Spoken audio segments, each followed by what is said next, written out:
প্যালেস্টাইনের মুসলমানদেরকে মেরে মেরে শেষ করে দিল। দেখছেন ছবিতে না? দেখেন না? এই ইসরায়েলকে তোমরাই বসিয়েছো, মধ্যপ্রাচ্যের বিষ ফোড়ায় পরিণত করেছো তোমরা। তবে হ্যাঁ, যুরিবাত আলাইহিমুয যিল্লাতু ওয়াল মাসকানা ওয়া বাউ বিগাদাবিন মিনাল্লাহ, আল্লাহর গজব আসবে, ইহুদিরা পৃথিবী থেকে নিশ্চিহ্ন হবেই হবে ইনশাআল্লাহ। দেখেছেন তাকায়া?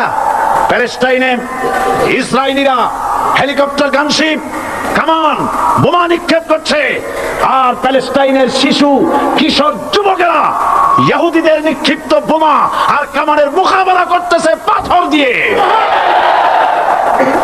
আমি আমার অন্তরের অন্তঃস্থল থেকে ধন্যবাদ জানাই, মোবারকবাদ জানাই খালিদ বিন ওলীদের উত্তরসূরি, খাব্বাব খোবাইবের উত্তরসূরি প্যালেস্টাইনের ওই সব যুবকদেরকে যারা কাফের বেঈমান ইহুদিদের মোকাবেলা করতেছে ইট আর পাথর দিয়ে।